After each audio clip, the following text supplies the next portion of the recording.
Hola, muy buenos días a todos. Ya todos sintonizando Punta Médica, el programa saludable aquí de las mañanas de TV Perú. Hoy tenemos un gran tema. Arrancamos la semana hablando de los bebés prematuros. Hay mucha información sobre este tema y además tenemos aquí un panel espectacular que nos van a explicar absolutamente todo. Porque si bien es cierto que antes se pensaba, ¿no?, que los bebés que nacían antes de las 37 semanas tenían pocas posibilidades de sobrevivir, hoy en día no, todo esto ha ido evolucionando, al igual que la ciencia, la tecnología y bueno, pues no, las cosas han cambiado. Así que nada, arrancamos el programa.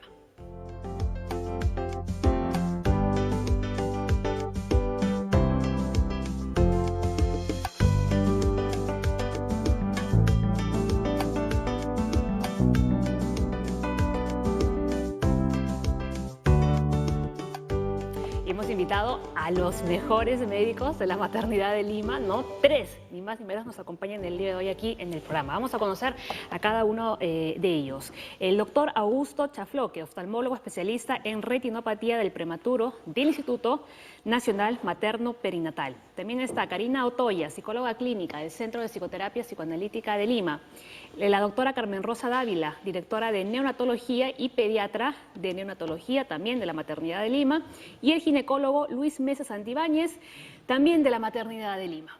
¿Cómo están? Bienvenidos al programa. Muchas gracias. Envíenos desde ahora ya todas sus consultas porque este es un tema que interesa bastante, así que preparados ahí para todas las preguntas que van a llegar de las redes. Muy bien. Un tema muy importante que vamos a hablar de hoy. Como decía, antes se pensaba que los niños que no llegaban a los 9 meses o los futuros bebés no tenían pocas posibilidades de sobrevivir realmente. Esto ha cambiado hoy en Por día. supuesto. A ver, doctora. Realmente, ahora tenemos sobrevida, por lo menos nosotros en la institución, desde 560 gramos, ¿no? Indudablemente, a más pequeñito, más complicaciones, más problemas, más riesgo a enfermar, ¿no? Pero la sobrevida en estos últimos 10 años en nuestro país como el mundo se elevó tremendamente, por lo menos por debajo de los 1.500 gramos, que era el mayor problema, porque entre 1.500 y 2.500 la sobrevida supera el 90%, 90-95%. Y entre 1.000 a 1.500 gramos estamos como en 70%. Siendo los menores de 1.000 todavía un problema importante por resolver, ¿no? Y ustedes en concreto tuvieron el caso, ¿no?, de un bebé que nació con menos de 600 gramos. Sí, 500, muchos niños nacen con menos de 600 gramos, ¿no? Y bueno, es el grupo que tiene mayor mortalidad es real, pero muchos de ellos, prácticamente el 50%, van a poder sobrevivir, ¿no? Importante, ¿no? Y doctores, muchos de estos niños pueden tener problemas en la vista también, más adelante. Eso sí es cierto, o sea, la cantidad de ceguera es elevada, que se considera una epidemia a nivel mundial. A nivel de todo el mundo, la cantidad de ciegos llega al 90% para los menores de 1 kilo y en el estrato de kilo a kilo y medio llega a un 60%. O sea, es una moneda al aire de que un niño que nazca entre kilo y kilo y medio que se quede ciego. Y una ceguera total, si no es diagnosticado a tiempo. Es una de las complicaciones, ¿no?, de los bebés prematuros, pero la lista todavía es larga, ¿no? A ver, Karina. Creo que también hay que pensar que los riesgos que pueden tener cuando ya van desarrollándose a nivel motor, cuando aparece el lenguaje, la parte sensorial, en los bebés prematuros todo es más lento. Entonces, cuando se compara un bebé prematuro con los niños de su edad, hay una brecha a nivel de estos logros. Y es importante que la familia haga un seguimiento cercano de todas estas áreas para que después no desencadenen otros problemas de retraso en el aprendizaje, por ejemplo. Exacto, ¿no? Doctor Luis Mesa. Vemos el problema del niño prematuro es un problema de salud pública a nivel mundial. Y es un problema de salud pública a nivel mundial no resuelto. Fíjense que en los últimos 20 años la incidencia de los partos prematuros se mantiene. A pesar que se está tratando de hacer muchas intervenciones, no bajamos los partos prematuros. Más aún, en los últimos 5 años, el parto prematuro a nivel mundial se está incrementando. En el país, por ejemplo, en el año 2014, el Ministerio de Salud reportaba partos prematuros 5%. Este 2017 está reportando 6.6%. ¿Qué significa en números? Sabemos que acá en el Perú nacen 650.000 peruanos cada año. 2017, 650.000. Significa que si 6.6 son prematuros, estamos hablando de 42.000 niños prematuros. Y de esos 42.000, la tercera parte va a requerir cuidados intensivos o cuidados intermedios. Estamos hablando de 14.000. ¿El país tendrá la capacidad de atender a esos 14.000? Y ahí tenemos los problemas serios. Los problemas en los hospitales complejos, de alta complejidad, de referencia. El hecho que te llamen por recibir un niño prematuro es bien difícil. Es muy difícil porque tenemos que tener toda una logística para poder atender ese recién nacido. Entonces, esta problemática de salud pública creo que se tiene. Hay intervenciones, prevención primaria, secundaria, terciaria, que luego conversaremos, pero es un problema que estamos trabajando. El Ministerio de Salud también está trabajando, el Instituto está dando propuestas para mejorar este tema. Muy bien, eso es bueno saberlo. A ver, más cosas sobre nuestro tema del día. El nacimiento prematuro es la principal causa de mortalidad entre los recién nacidos. Sin embargo, gracias a los avances médicos y tecnológicos, la tasa de sobrevivencia ha aumentado. Si no es tratado adecuadamente, un parto prematuro puede provocar discapacidad física o neurológica, parcial o permanente en el niño. No se conocen con exactitud las causas de los partos prematuros que ocurren de manera espontánea. Se considera un bebé prematuro cuando nace antes de las 37 semanas de embarazo. O sea, no hay una causa exacta en sí, pero sí hay ciertos factores de riesgo. Así es. Entonces, bien apunta lo siguiente. A pesar de todas las intervenciones que hacemos de detección de riesgos, de factores, de tamizajes, hay un 50% de partos que aparentemente no tienen ningún factor y termina en parto prematuro. Entonces, todas nuestras acciones de prevención primaria empiezan en tratar de detectar dentro de la población general quiénes son los que van a hacer posiblemente un parto prematuro. Y ahí empezamos por la edad, menores de 18 años o mayores de 40. Los adolescentes tienen mayores Adolescentes probabilidades. también, exacto. El otro problema que tenemos son periodo intergenésico corto, menos de 6 meses, embarazos muy continuos. También terminan en parto prematuro. El hecho que haya sido producto de trabajo de fertilización asistida, hay un riesgo incrementado en parto prematuro. El otro hecho, raza morena, tiene mayor incidencia. La otra cosa importante es, felizmente las mujeres peruanas no fuman mucho, pero sí es el tabaco. Entonces, el estado socioeconómico. Entonces, hay varios factores que nosotros tratamos de detectar ahí quiénes pueden ser. Pero hay una segunda parte, es que cuando empieza el control prenatal, ni bien empezamos el control prenatal, y por eso es importante llegar a un control prenatal temprano, inmediatamente vamos a buscar factores, quién puede hacer parto prematuro. Y la primera pregunta que hacemos... ¿Tiene, por ejemplo, antecedentes de familiares que han tenido partos prematuros? Este es ¿Podría ser importante. Y sabes, hay un antecedente muy interesante, es que si tú naciste prematuro, la mamá nació prematuro, existe posibilidad que sus hijos nazcan prematuros. Esa relación directa. Y también preguntamos si ha tenido parto prematuro, y si ha tenido, su riesgo está incrementado. O si ha tenido ruptura de membranas antes de las 34 semanas, la posibilidad de que se vuelva a romper otra vez se incrementa. O también si ha tenido abortos en el segundo trimestre, también se incrementa su riesgo. O tal vez haya tenido una intervención de un cono al cuello uterino por un problema de papilomavirus. O sea que podríamos decir que realmente es un poco complicado. Exacto, ¿no? Por eso esa evaluación es importante. Y la otra cosa importante, hay un concepto que estamos tratando de manejar e impulsar a través del Ministerio de Salud, a través del Instituto, es que la mujer que desea tener un hijo se tiene que preparar. Y para eso viene la consulta preconcepcional. En esa consulta preconcepcional nos da la oportunidad de hacerle una serie de pruebas, evaluaciones a la mujer para ver cómo está su estado de salud. Y una cosa importante, y ahorita el gobierno está trabajando mucho, es la anemia. Si una mujer tiene anemia moderada, severa, la posibilidad de parto prematuro es alto. Tenemos el problema. Muy bien. El otro problema también vemos, si la mujer, su estado nutricional no es bueno, y lo evaluamos a través del índice de masa corporal, si es menos de 19, también tengo riesgo para parto prematuro. Entonces, esas acciones nos van a permitir empezar a trabajar y detectar, y más o menos trabajar, como te digo, para encontrar ese 50% predecible. Pero hay otro 50% que sí no podemos hacer. Claro, eso en todo caso sería durante la gestación, Empezando la gestación. Empezando. ¿Qué sucede cuando ya nacen estos niños prematuros? A ver, doctora. El niño prematuro tiene riesgo de que cada aparato o sistema que todavía no maduró adecuadamente pueda darnos algunos problemas. Pueden haber problemas muy serios. No todos los prematuros van a enfermar por igual. Va a depender qué tan pequeñito sea.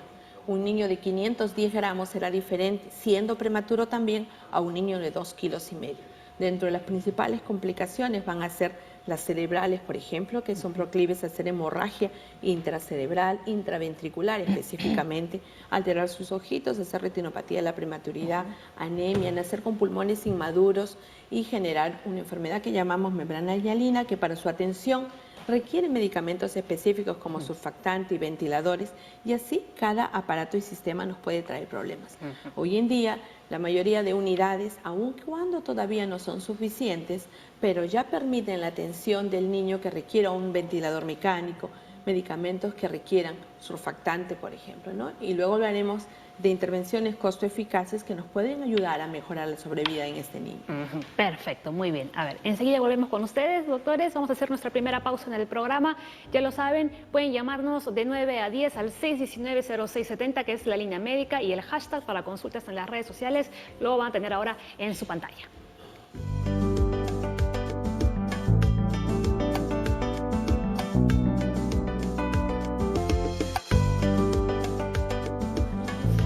Vamos a ver de inmediato ahora en su ruta de la salud, a ver qué nos cuenta. Hola, esta ruta de la salud nos ha traído a un lugar importantísimo, al Instituto Nacional Materno Perinatal, para conocer mucho más a fondo la unidad de cuidados intensivos neonatales, porque el tema de hoy es bebés prematuros, así que empecemos.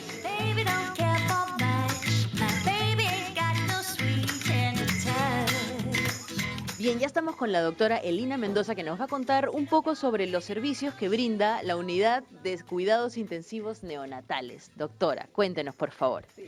Nosotros recibimos en la unidad a recién nacidos prematuros con dificultad respiratoria y también recién nacidos a término por otras patologías. Entonces los bebés entran al sector A, en donde van a recibir oxigenoterapia fase 2 o fase 3, es decir, ventilación mecánica. Y una vez que se estabilizan de la dificultad respiratoria, van a pasar al sector B, en donde si son prematuros van a estar hasta que tengan 1.300 gramos y luego pasarán al sector de intermedios. O en el sector C, en donde es el área de los bebés que están infectados o que son referidos de otros hospitales de Lima y provincias, o que también son referidos de nuestros servicios de intermedios.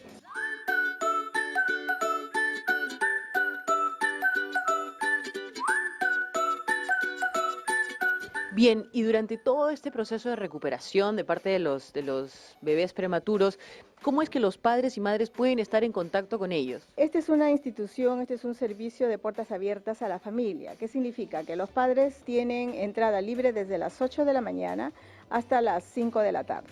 Bien, y en relación a las patologías, ¿cuál es la más frecuente que presentan los niños prematuros? La dificultad respiratoria o síndrome de dificultad respiratoria, que se llama enfermedad de membrana hialina.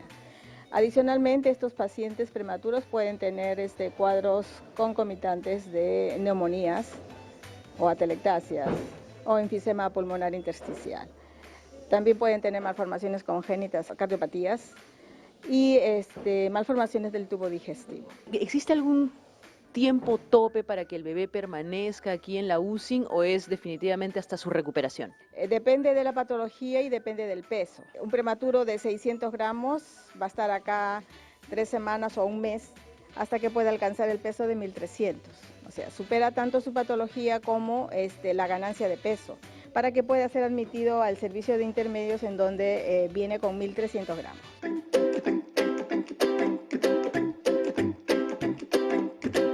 Para cerrar nuestra ruta de la salud, ¿alguna recomendación quizá que usted le pueda brindar a todas las madres y padres que nos están observando en este momento? Los niños que cuando están hospitalizados necesitan la presencia de los padres, necesitan la leche de la madre, sobre todo la interrelación con los cuidadores que somos nosotros, ¿no? Para que estén bien informados de qué es lo que está pasando con sus bebés. Bien, doctora, muchísimas gracias. Paola, con esto hemos dado término a nuestra ruta de la salud, súper importante para poder abordar el tema de bebés prematuros. Así que regresamos contigo al estudio y muchas gracias. Chau. ¿Se percató? Muy bien, ahí escuchábamos, doctor, las recomendaciones, ¿no?, que daba la doctora. Los papás tienen que acudir constantemente. Es muy importante eso. Qué importante es ese cambio, porque antes la UCI era un sitio muy estricto, donde las medidas de asepsia y cuidados eran muy estrictos y no permitían que ingrese nadie. ¿Ahora? ¿Pero qué se vio? que la evolución de los niños era una estancia prolongada.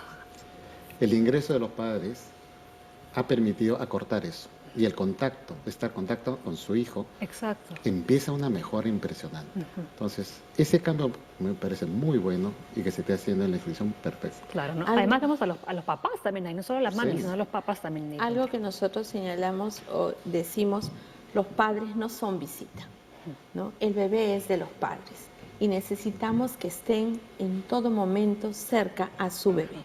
Eso favorece el apego, favorece que estén presentes en todo momento. El vínculo. Desde que, por supuesto, desde que nace un bebé, tratamos de que haya contacto precoz con este bebé. Ahora estamos también en sala de operaciones con contacto precoz, a menos que el niño pues ya sea demasiado chiquitito o esté muy enfermito a la hora que nace. Tratamos de que haya ese contacto precoz con la madre, el corte tardío de cordón para poder disminuir lo que es la anemia, que también es un problema que acoge al prematuro. Otra cosa, el uso de la lactancia materna, como lo dijo la doctora Mendoza, y en los muy chiquititos que no van a poder ir a succionar el pecho de mamá, hablamos de la calostroterapia, que es sacar esa primera lechecita de las primeras horas, ponerlo en la boquita del bebé, a veces pequeñas cantidades, hasta gotitas.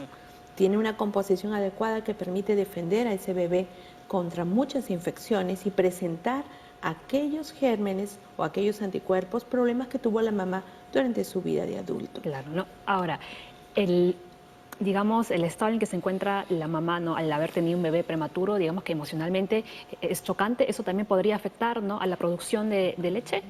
Creo que no solamente la producción de leche, sino también se altera toda esa primera etapa de vínculo madre-hijo, ¿no? Y es muy importante que el bebé pueda sentirse contenido, apoyado, acariciado, mimado. Pero todo esto se puede interrumpir en un bebé en una incubadora, sometido a una serie de tratamientos que pueden ser a veces hasta invasivos, algunos de ellos. Por eso es importante que escuche la voz de la mamá. Recordemos que uno de los sentidos que primero se desarrolla es la audición. Y en los últimos meses del embarazo, este ya está desarrollado. Entonces, el bebé sale de un ambiente donde escuchaba la voz de la mamá, los latidos de su corazón, era calientito, oscuro, y pasa a un ambiente totalmente distinto. Eso puede ser un estresor para el bebé, ¿no? Y también para la mamá, porque no solamente hay que mirar el lado del bebé prematuro, sino creo que también el lado de la mamá de un bebé prematuro, ¿no? Hay madres que pueden tener sentimientos de culpa, sentirse muy angustiadas porque es un bebé difícil de manipular también, sumamente frágil. Si uno puede observar, por ahí se ve un poquito en las imágenes, incluso la piel todavía no está completamente desarrollada y se puede traslucir las conexiones venosas, ¿no? Entonces, todo esto puede alterar la relación mamá-hijo, ¿no? Entonces, es importante que esa mamá tenga apoyo también del padre, de la abuela, de las tías. La familia, ¿no? Así es, ¿no? Para evitar una depresión en la mamá, angustia en la mamá y que pueda estar en su mejor disposición anímica para atender ese bebito que necesita mucho más acojo, ¿no? Así es, ¿no? Doctor, ahí lo veíamos usted en el informe, sí. dando su vuelta, ¿no? Sí, Ahí. bueno, en realidad me habrán visto que yo estaba como que corriendo, ¿no? Porque ya escucharon a los colegas del Materno Perinatal Instituto que dice que es todo un problema de salud. Pero si vemos recursos humanos a nivel nacional, los oftalmólogos están más en la parte estética y cosmética y pocos oftalmólogos quieren abordar a los niños. De tal manera que en la Maternidad de Lima no hay oftalmólogos que quieran ir a cubrir plazas que están ahí para hacer, porque el trabajo ahí es un trabajo prácticamente de tipo religioso, ¿no? No es un trabajo que da dinero ver estos niños. Y lo que decía el doctor, ¿no? Hay que agarrar al toro por las astas. El problema acá, el problema de la prematuridad es un problema eminentemente socioeconómico, es un problema social que va en relación con las... Y tapar el sol con el dedo es difícil. La prematuridad es un índice de inequidad social.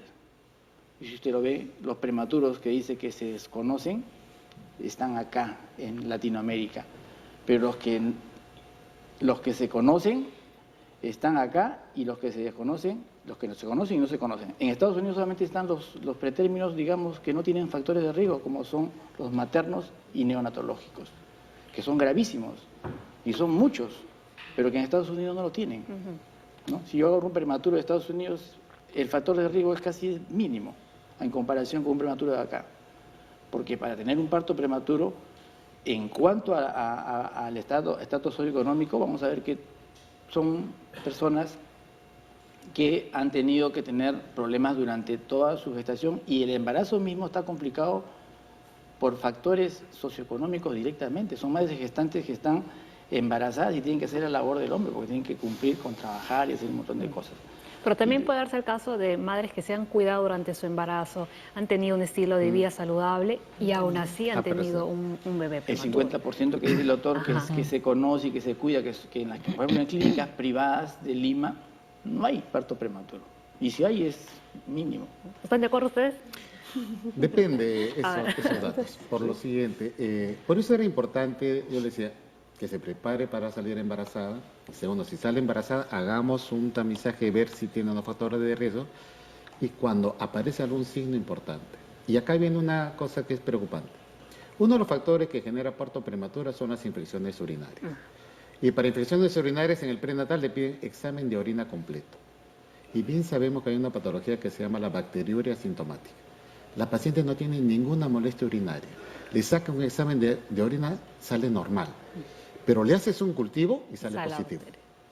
Y esa paciente cuando avance el embarazo, te va a hacer una pielonefritis, te va a hacer una sepsis. Y terminamos un parto prematuro. Y por eso nosotros pedimos que el prenatal, en lo posible, hay que hacer urocultivos. Pues empezamos por ahí. El otro punto es, la otra patología que nos causa problemas es la preeclampsia. Y para preeclampsia también debemos detectarlo en forma temprana. Hay cambios de la presión arterial que se dan en el segundo trimestre, detectemos. Hay pruebas de ecografía que nos va a permitir con el Doppler arterial, ¿va a ser o no va a ser preeclampsia? Intervenamos temprano esas cosas. Si hay déficit de calcio, dale calcio. O si ya le detectaste algo factor, dale aspirina. Pero evita que esa paciente se complique. Igual, para los partos por placenta previa. Estamos haciendo un chequeo, vamos viendo quiénes van a generar o no. Y si van a generar, hay que tener un cuidado estricto con ellas. Muy bien. Entonces, esas intervenciones estamos tratando de darlas. Y por eso comentar el Ministerio de Salud está haciendo una guía para la prevención. Y hay dos cosas. Si me dices, ¿hay algún medicamento que puede prevenir? ¿A quién le vamos a dar progesterona? Solamente a los casos en que ya la mamá ha tenido un parto prematuro, en su siguiente embarazo, a partir de la semana 16, dale progesterona. Solo O hay. aquellas que le hacen encontrar el cuellito corto, el riesgo del cuello corto, a ellas nomás. Al resto de pacientes, no. Nada. ¿Me Muy bien. permite? A ver. Sí, ya que no le ha respondido la pregunta el doctor Mesa, no le ha respondido la pregunta, porque usted preguntó si es cierto que en la privada no es y que a nivel estatal sí, no le ha respondido la pregunta, que esa era la pregunta. Yo se lo puedo responder, porque yo tengo visitas en clínicas privadas porque me llaman, pero cuando yo voy a ver, veo de que los embarazos ahí no son en tan cantidad de número, porque yo veo varias clínicas, no solamente varias clínicas privadas de Lima, pero que es una población muy sensible la que es tocada en esto, eso lo sabe todo el mundo y está en internet, ¿no? Inequidad social con prematuridad van de la mano, O sea, no se puede decir, en Estados Unidos tenemos un bebé de 600 gramos, pero acá son bebés que son de 4, de 5, de 6. Entonces, el doctor habla de una infección urinaria, pero que la infección urinaria que bacteriana, no, acá el problema es básico. Hay infección porque hay promiscuidad.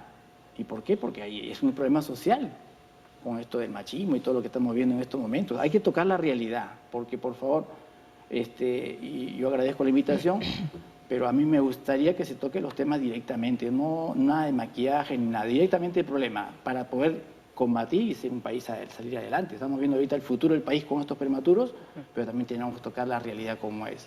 Y tenemos que poner todos el hombro para luchar por un país que sea fuerte, sano y fuerte como es lo que queremos, ¿no? Así que le rogaría por favor que sean un poco las respuestas un poco más contundentes. La pregunta ha sido bien clara y no ha habido respuesta. Bueno, cada uno con su opinión. Cuando hice la presentación y comentaba en la detección de los factores primarios, hablé del nivel socioeconómico bajo y también está relacionado con el nivel educativo bajo. Entonces, lo que habla es la inequidad. Ese factor ya lo conocemos. Y por lo tanto, sí vamos a ver que en el sector público vamos a tener mayor cantidad de casos por esos factores. En el sector privado tiene ciertas cosas, por ejemplo, un ejemplo. Todos en la clínica le hacen urocultivo. El Ministerio de Salud no les hace. Entonces, empezamos un problema que tenemos que nosotros incorporar que el prenatal a toda mujer la debe ser. El CIS reconoce, sí, que le hagan urocultivo, pero los hospitales no tienen la capacidad de hacer a todas urocultivo. Entonces, eso que llevó, por ejemplo, el instituto hace 10 años atrás, igualito nosotros hacíamos, solamente examen de orina civil. Ahora ya no. Ahora sí es en el negro. Todos, de hace 10 años atrás, todos se le hace urocultivo en su primera consulta. Y estamos detectando los casos y estamos manejando. Muy bien. A ver, vamos a seguir avanzando con el programa. Vamos a ver, doctores, algunas complicaciones no más frecuentes en los bebés prematuros. Problemas respiratorios, dificultades para alimentarse, parálisis cerebral, atraso del desarrollo, problemas de la visión, problemas de audición. Realmente estos son los más frecuentes, pero podrían haber muchos más. Cada aparato sistema podría trastornarse debido a su poca maduración al momento de nacer. Organización Mundial de la Salud señala medidas ya costo eficaces para poder disminuir las complicaciones posteriores. Lo ideal sería que no hayan bebés prematuros. Eso sería para nosotros realmente lo mejor. Así evitaríamos un gran riesgo importante. Pero si ya nace un primer problema que estos niños tienen es mantener su termorregulación. O sea, otro bebé lo secamos y en un ambiente de una temperatura adecuada puede sostenerse, un prematuro no. Entonces, ¿qué sería lo ideal? Incubadoras, una infraestructura adecuada. Cuando no hubiera, cuando ese niño tiene que ser derivado, cuando nació en un área periférica que no tiene estos recursos, tenemos mamá canguro. Eso desde el momento que nace, porque la temperatura en un prematuro es completamente vital. Un niño que está hipotérmico puede hasta morir o eleva tremendamente sus complicaciones. Entonces, la posición canguro nos sirve desde el inicio y luego nos sirve durante la hospitalización, porque queremos que esté lo menos tiempo en estas incubadoras y mayor tiempo junto con mamá. Aún hasta en el ventilador podría estar con su equipo de ventilación. Los problemas respiratorios son muy importantes. Bueno, necesitamos medicamentos que reemplacen eso que les falta para poder estar completamente adecuados y maduros, que es surfactante, que ya hay a disposición en nuestro país en la mayoría de terapias intensivas. Muy bien, ¿no? Y otra de las complicaciones, por ejemplo, son los problemas de la vista, ¿no, doctor? Que nos va a explicar usted más adelante. Vamos a hacer una pequeñita pausa y ya regresamos.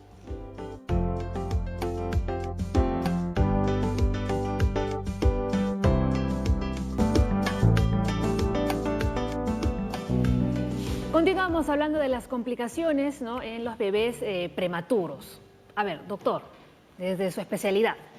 Bueno, en cuanto al problema de la ceguera, es toda una epidemia, como dije al inicio del programa, a nivel mundial. Es una epidemia que no se ha sentido mucho en el Perú, porque el Perú es el único país en todo el mundo que tiene la característica de tener un instituto especializado en atención materna perinatal.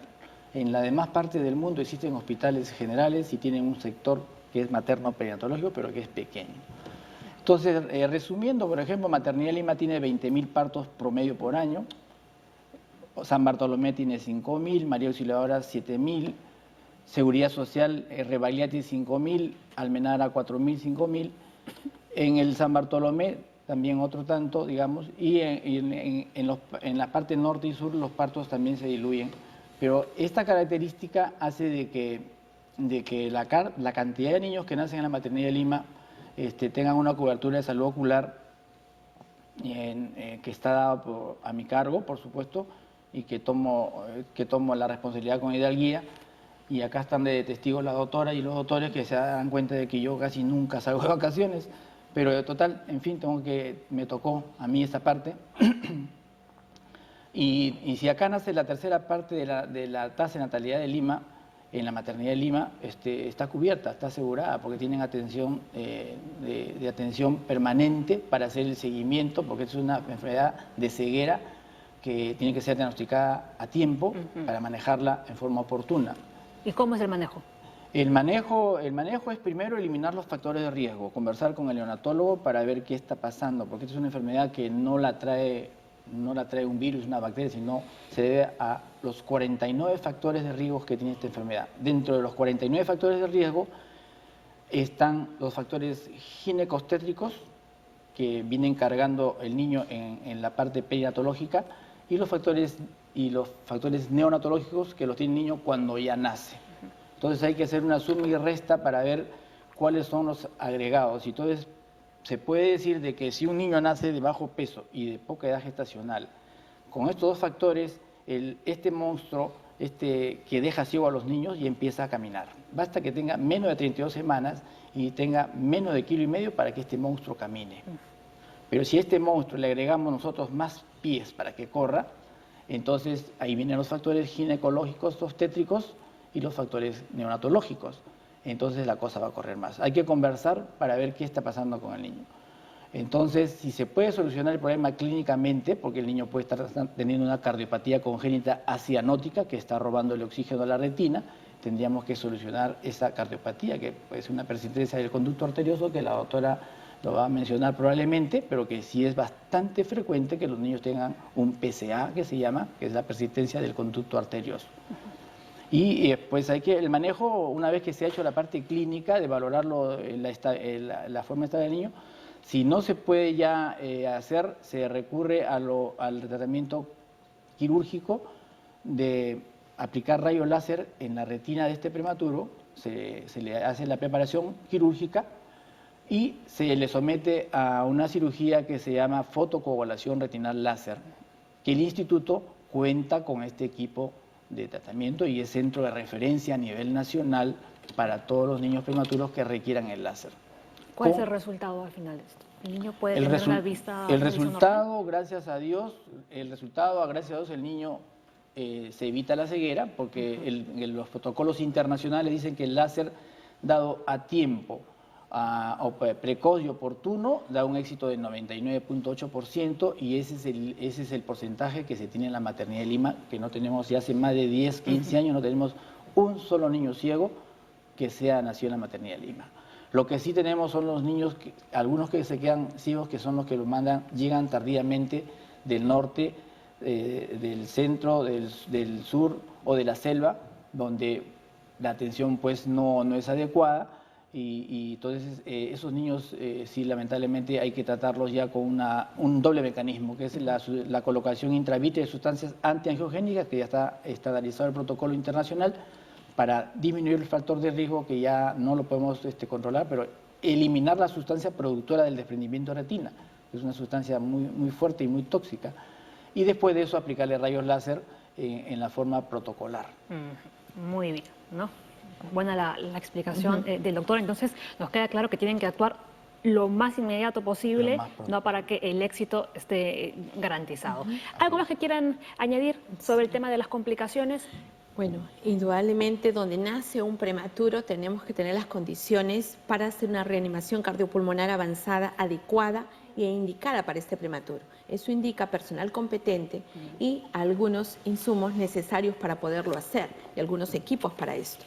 El oxígeno salvó muchas vidas, pero hoy día si tenemos que reanimar a un niño no lo usamos del comienzo. Y en el prematuro probablemente sí lo usemos, pero tenemos que ir paulatinamente, tenemos que tener mezcladores de oxígeno, tenemos que tener cómo monitorizar eso, porque el exceso no nos va a dar luces en ese momento de que algo malo pueda estar pasando, pero va a aumentar las discapacidades a largo plazo. Entonces, eso es importante, que disponer de algunos medicamentos necesarios para prevenir otras complicaciones, poder tener surfactante para ese problema respiratorio que es tan serio, nutrición parenteral, de repente para esos muy chiquititos, que no dejan de recibir leche materna, que es muy importante, que empezamos desde calostroterapia, pero que 100% no va a ser su única alimentación en ese menor de 1 kilo por lo menos, ¿no? Eso también es importante.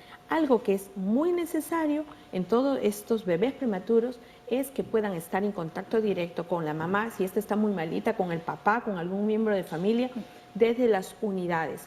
Que esos papás sean acogidos, sean acompañados, nosotros dentro de la terapia intensiva ya hace algunos años tenemos la intervención de psicología para que los pueda contener, para que los pueda asociar. Ya en estos últimos 3 años también estamos con Escuela de Padres, porque todos quisiéramos tener un bebito que nazca pesando más de 3 kilos, que lo llevemos a casa y que seamos muy felices. Problemas pasaron con mamá o de pronto ni lo esperaban y nació prematuro y entonces el bebé enfrenta muchos riesgos y complicaciones, pero la mamá enfrenta una gran problemática, a veces mucha culpa y todo eso hay que contener, hay que educar. No tiene que alarmarse porque tiene un tubo en la boquita, porque tiene un tubo en la tráquea, porque hay que tomarle una muestra varias veces al día. Tiene que ayudar a que todo esto suceda, tiene que estar con su bebé, tiene que hacer técnica de canguro. Y luego, cuando sale de alta, cuando llega el momento feliz de alta, entonces ahí no es que ya terminó y va a casa para adelante solamente, sino que tiene que hacer un seguimiento especializado multidisciplinario. Dentro de tu lista estaba, por ejemplo, discapacidad auditiva. Sí, es verdad, 1 cada 3.000 niños en el planeta en general, sin ningún factor de riesgo, puede tener un problema de sordera neurosensorial o alguna discapacidad auditiva. Pero el prematuro muchísimo más de 10 veces más. Entonces tenemos que hacerle tamizaje auditivo. Está dentro de la ley de tamizaje universal en nuestro país ya del 2012. Entonces todo niño que va de alta tenemos que ver cómo está ese oídito, es parte del seguimiento multidisciplinario, seguimiento neurológico, seguimiento nutricional, seguimiento auditivo, seguimiento oftalmológico, psicológico, es toda una gama que tenemos que acompañar y que los papás tienen que entenderlo y tienen que acompañar a su bebé para mejorar la calidad de vida. Muy bien, ¿no? Y es importante lo que decía, ¿no? Ese apoyo psicológico que necesitan el apoyo los familiar, padres pero también creo que tiene que estar de la mano de toda una información, porque efectivamente sale tu bebé prematuro, la mamá lo lleva a casa y puede pensar que está de alta. Sí, está de alta de la institución médica, pero todavía ese bebé tiene por lo menos 1, 2, 3 años más, que hay que sobreestimularlo, hay que vigilarlo y hay que cuidarlo mucho más que un bebé que nació en condiciones normales y que todo fluye normalmente. Entonces, por eso, como lo mencionamos, ¿no? El bebé prematuro no se puede comparar con los otros niños porque la aparición del lenguaje es más tarde. La marcha, los logros motores son más tardes. La parte socioemocional también, porque es un bebé como más niñito, más inmaduro emocionalmente. Entonces, y eso los padres tienen que tenerlo en cuenta. Y los papás se dan cuenta, se nota hasta en el nido. O sea, ellos tienen que tenerlo en cuenta. Ellos lo perciben, dicen, ¿por qué mi hijito tiene esta edad igual que los otros niños y no hace lo que los otros niños están haciendo a otros niveles? Es más pequeñito emocionalmente. Entonces necesita todo un acompañamiento. Hay que estimular la parte psicomotora también, la parte sensorial, la parte del lenguaje. Y hay que darle muchos estímulos en general a ese niño, ¿no? Muy bien. A ver, tenemos consultas. Nosotros sabíamos ahí toda la problemática que se viene, importante, lo están hablando de la rehabilitación posterior y el seguimiento. Pero cuando nos llegan los casos con la amenaza de parto prematuro, nosotros tratamos de usar medicamentos que llamamos tocolíticos para tratar de parar las contracciones. Y lo único que queremos lograr es esas 48 horas importantes para madurar ese pulmón. Por lo menos queremos que ese bebé cuando nazca tenga una capacidad respiratoria y no vayan a los ventiladores. Pero eso va a depender en el momento que lo colocamos y qué dosis y qué tipo de medicamento estamos colocando. Doctor, y justo va una pregunta que va dirigida para usted, ¿no? Llamó Carolina desde Surquillo y dice, ¿cuáles son los riesgos de un parto a los 6 meses? Dice, mi cuñada de 40 años está con contracciones y la van a inducir al parto. A ver, si estamos hablando de 6 meses, estamos hablando aproximadamente 27 semanas de gestacional. Por lo tanto, ese producto está pesando menos de 1 kilo. Entonces, todas las complicaciones que estamos conversando, que es un prematuro, es el prematuro extremo, se va a presentar. Entonces, en ese momento, lo inicial, maduración pulmonar, por lo menos. Y tratar de detener ese parto, ya sea con nifedipina o ya sea con isoxazoprina, tosiban o sulfato de magnesio, tratemos esas 48 horas para lograr esa maduración pulmonar y preparar a todo el equipo para poder recibir o poder referir a ese paciente a una institución que lo pueda coberturar y dar esa atención. Eso es lo que tenemos que hacer en ese caso. Muy bien, a ver, aquí viene otra consulta. Cristian, de San Juan de Miraflores. Mi esposa tiene 36 semanas y también tiene artritis reumatoide. Ella está llevando su tratamiento con prednisona de 5 miligramos, pero la bebé está pesando 3 kilos 200. ¿El incremento del peso de la bebé se debe a la prednisona? ¿En qué semana sería ideal el parto? Muy bien, estamos acá Semana empezando, 36. que se pasó a la semana 36. Nosotros estamos esperando que ese bebé debe estar pesando aproximadamente 2.400, 2.500. Este bebé está en términos, o sea, este bebé está yendo macrosómico. Entonces, cuando también un bebé va macrosómico, también tiene problemas de adaptación. Cuando nazca va a tener problemas del calcio, va a tener problemas de la glucosa y demás cosas. O sea, también no nos conviene que nazcan muy, muy grandes. Entonces, en ella hay que ver por qué ese bebé está yendo a la macrosomía. Es el uso de los corticoides, es una paciente con artritis reumatoidea, me está desarrollando una diabetes gestacional, entonces eso tenemos que determinar. Aparentemente por el peso está correcto para terminar ese embarazo, pero veamos qué otros factores están condicionando esto. Importante. A ver, tenemos más consultas en las redes sociales, a ver, para que los doctores puedan ir ya respondiendo, ¿o todavía no? Ahí está, ¿no? A ver, la de María Luisa dice, buenos días, mi niña de 7 años nació a los 8 meses por preeclampsia, ya no tenía líquido, nació por cesárea. ¿Puede acarrear algún tipo de consecuencia? Porque ahora todo va bien, es activa, conversadora, inteligente, solo que tiene bajo peso. 2 kilos de promedio, dice. Menos 2 kilos de promedio, pero no se enferma. Realmente acá hay dos factores, no solamente el haber nacido de 8 meses, sino el ser hijo de madre preeclámptica, que es todo un tema por atender, ¿no? Porque este problema puede asociar a riesgos, sobre todo en su etapa de adulto de esta nueva niña, problemas a nivel de grasas, de colesterol, de la misma presión arterial. ¿Qué es lo importante? El hecho de haber nacido de 8 meses hace que necesariamente tenga todo niño que estar con 2 kilos de menos, definitivamente no. Hay que ver el aspecto nutricional. Entonces hay que ir a la consulta de control de crecimiento y desarrollo, la consulta con el médico pediatra para ver qué sucede, qué dieta está usando. A veces también ocurre que nuestro niño nace prematuro y entonces decimos, uy, como fue pequeñito, como comía de a poquito, entonces mejor no le voy a dar mucho, le voy a dar poco, o esto le cae pesado, no le doy sus menestras, no le doy muchas proteínas, en la noche mejor ya no, etcétera, etcétera.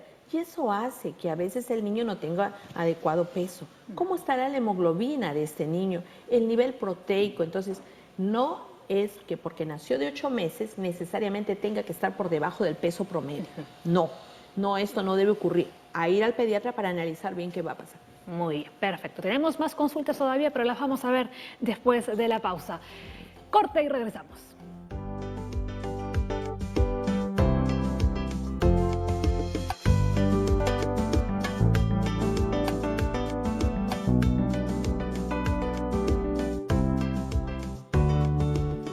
Vamos ya con lo último del programa, pero tenemos una última pregunta. Augusto de San Martín de Porres. Bueno, él ha preguntado y creo que también se ha respondido, porque dice, ¿qué complicaciones pueden desarrollar los bebés prematuros cuando crecen? Mi hijo de 10 años nació prematuro y actualmente tiene bajo peso, baja talla, miopía y problemas de lenguaje.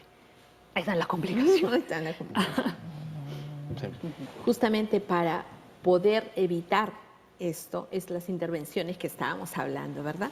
El control oportuno, visual, una nutrición adecuada, el contar con todo lo que representa la infraestructura para el manejo del prematuro, tener a disposición la leche materna, la calosoterapia y todo esto van a ayudar a disminuir estas complicaciones. Ahora, completamente absoluto, ¿quiere decir que ningún niño con esto no va a tener? Tampoco. A más pequeñito, mayores riesgos. Y se trata del acompañamiento, de estar en todo momento. Probablemente la parte nutricional la va a poder manejar mejor con buenas indicaciones de dieta y todo esto, y ver si no hay un factor asociado de alteración de proteínas, de anemia, que hace que el niño no gane peso. Pero si todo esto se recupera, la parte que tiene de problemas de lenguaje, problemas de comportamiento, requieren un acompañamiento de medicina física y rehabilitación, de terapias de intervención, de apoyo psicológico, para irlo sosteniendo y que trate de no haber tanta diferencia entre el niño de esa edad que nació con un peso promedio y que completó el embarazo a un prematuro. Y Karina, ahora que ya están instaladas estas dificultades, creo que el niño tiene 8 o 10 años. 10 años. Hay algunas dificultades que pueden ser consecuencias de la prematuridad, pero, por ejemplo, los problemas del lenguaje no necesariamente son consecuencias de la prematuridad, pueden ser por otras causas. Creo que sería importante que le haga una evaluación para ver si es consecuencia o no, y bueno, qué tratamiento se puede hacer, porque con 10 años sí, perfectamente puede tener un tratamiento de lenguaje, por ejemplo, psicológico, perfectamente, ¿no? Doctor, en el caso de la miopía, ¿se podría corregir más adelante? Bueno, no, ¿O no? no se puede corregir. ¿No? No. Tenemos que aclarar, poner las cosas en su debido sitio. Este es un problema de tipo del conocimiento del científico. La miopía clásicamente son 3 tipos de miopía que todo el mundo la conoce en cuanto al mundo oftalmológico, pero esta es una miopía que todavía no ha sido descubierta. Es una miopía que todavía está en la mesa de investigaciones porque nadie sabe por qué es esa miopía. Son niños que hacen miopías altísimas, miopías de -8, -7, a veces de un solo ojo y ese ojo lo pierden, a veces de los 2 ojos y los niños han sido tratados por autismo. Dice, mi hijo es autista, me dice, porque todo el día está así mirando el techo y no conversa. Cuando pasa por el tamizaje oftalmológico, uno se detecta de que tiene una miopía de -7, -8, le pone un lente y el niño empieza a mirar el mundo, a reconocer el mundo exterior y cambia todo su aspecto. Y no son pocos los casos, son buena cantidad, porque vienen de provincia y lo traen ya de 5 o 6 años, lo traen para un estudio completo. Pero muy tarde. Y ya muy tarde, ¿no? Entonces ya estos niños de miopía que no ha sido descubierta, no es por si acaso para los que puedan estar escuchando este programa y tengan conocimientos científicos, no es una miopía ni axial, ni refractiva, ni de curvatura corneal para poder darle al láser. Es una miopía alta en la cual está todavía en estudio por qué se ha producido y por qué ha aparecido en la especie humana, porque la neonatología es reciente. Antes los niños no vivían, o sea, simplemente la primera epidemia en el año 52 dejó millones de niños ciegos en Estados Unidos y no apareció la neonatología, solo la pediatría. La epidemia que nace después con la aparición de las nuevas incubadoras es que aparece nuevamente la neonatología y aparece esta enfermedad, esta es su especialidad, que es especialidad actualmente, pero es todo un mundo diferente, o sea, no hay que confundir qué es la pediatría y qué es la neonatología. El neonatólogo es toda una persona que tiene que ver con los niños y que tiene que tener un amplio conocimiento de lo que se está tratando y viendo. El problema de la ceguera, de la miopía alta, es elevado, llega casi al 30% de niños prematuros. De cada 100 niños prematuros, 30% hacen miopía y están siendo manejados probablemente en forma óptica por muchos colegas, pero hay que tener mucho cuidado porque esos niños hacen desprendimiento de retina posteriormente y se quedan ciegos. Muy bien, interesante. A ver, más cosas ya para ir finalizando. La prevención de las complicaciones y las muertes debidas a los partos prematuros comienza con un embarazo saludable. Las mujeres que fuman o beben alcohol corren un mayor riesgo de tener un parto prematuro y el estrés influye también. Es el estrés y también el trabajo. ¿Qué tanto de esfuerzo físico tiene el trabajo durante el embarazo? Y eso también puede provocar partos prematuros. Y hoy en día que vivimos estresados 24 horas del día. Sí, sí. Hay profesiones que son muy estresantes y realmente vemos que afecta. Hasta el desarrollo del embarazo y también está relacionado con bebés de poca ganancia de peso. Entonces hay varios factores que están ahí. Muy bien, ¿no? A ver, ya, para finalizar, algunos factores de riesgo que están ahí presentes, que ya más o menos nos había estado comentando el doctor al inicio del programa, embarazos múltiples. Así es. Y también muy seguidos. Sí. ¿No? Afecciones médicas crónicas como hipertensión, diabetes, embarazo adolescente y también ya una mujer que ya pasa los 40 años, también tendría mayores probabilidades. Influencia genética. Es la que hablamos de que la mamá, si fue prematura, su hijo va a ser prematuro. Ahí está, Y eso ¿no? es un antecedente directo que estamos encontrando. Algunos se pueden prevenir. Sí. Algunos. ¿No? Muy bien. A ver, ya para ir cerrando, ¿cuáles serían en todo caso las conclusiones o el mensaje que le quisieran brindar a la audiencia, a la población que nos está viendo? A nivel nacional todavía, doctor. Yo les diría una cosa a las mamás y a los papás de niños prematuros, ¿no? Continuar con la estimulación. O sea, no porque sea prematuro se vayan a deprimir, se vayan a sentir muy mal, sino continuar estimulando y haciendo los seguimientos de las diferentes evaluaciones, ¿no? Oftalmológica, nutricional, motora, todo el desarrollo del lenguaje, todo seguir mirándolo y dándole mucho apoyo, como decía mucho la cariño. doctora Carmen, ¿no? O sea, una vez que ya se le da de alta al niño no significa que llegan a casa y quedó ahí. Así es. Tienen que seguir el con trabajo sus controles. continúa por algunos años, entonces continuar en eso, ¿no? A ver. Completamente de acuerdo. Algo que tenemos que tener en claro es que no quisiéramos que hayan recién nacidos prematuros. Por lo tanto, ese control prenatal, ese embarazo saludable, todo lo que nuestro colega, el doctor Mesa, ha señalado, es muy importante tener en cuenta. Nació prematuro, queremos padres alados de ese bebé. Ese bebé, si es muy chiquitito, atravesará muchos problemas. Nacer antes de tiempo no es fácil. Muchas cosas faltan madurar. Sin embargo, la sobrevida de ellos ya no es como antes, que decíamos, todo menor de 1.500 gramos, qué pena, pero va a fallecer. Ya no. Ahora la gran mayoría va a sobrevivir.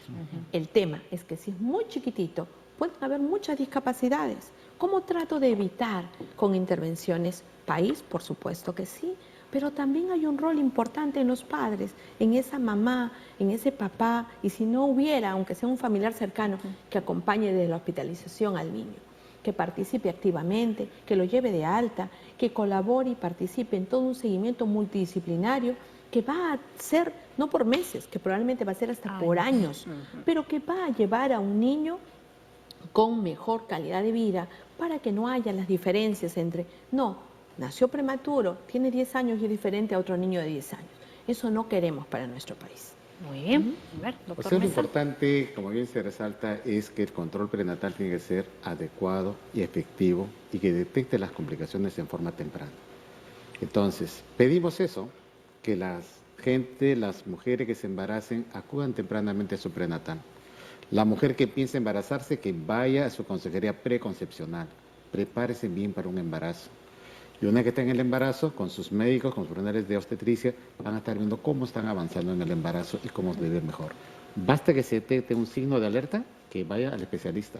Y el especialista tomará las medidas pertinentes para hacer la prevención secundaria o terciaria y evitar más complicaciones y tratar que esos embarazos se prolonguen lo máximo posible a alcanzar un bebé en mejores condiciones. Muy bien. Y doctor Augusto, por último. Muchas gracias. Bueno, yo simplemente, para terminar, ya se ha dicho casi todo, me gustaría ya hacer una invocación a las entidades rectoras de lo que es la educación, para que se amplíe esta parte que es netamente educativa. Y la cultura en el país es muy importante.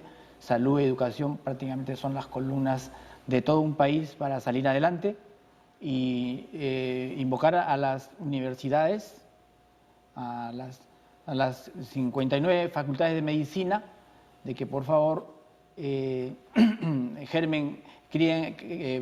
siembren el germen de lo que es la parte de la atención médica, porque tenemos problemas con la atención ocular en lo que es prematuros. No hay quien atienda prematuros en todo Lima y en todo el Perú.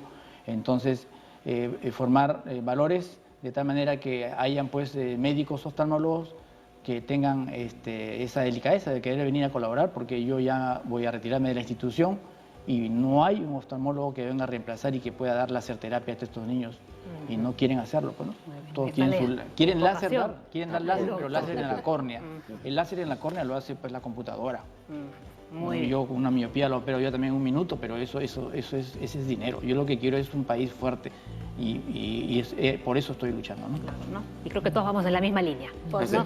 Muy bien, muchísimas gracias por haber venido al programa. Se nos fue el lunes saludable, mañana más Junta Médica. Recuerden que esta semana es la Semana Mundial de la Diabetes, así que vamos a tocar varios temas y varias patologías asociadas a esta enfermedad. Mañana, 9 en punto, regresamos. Chao.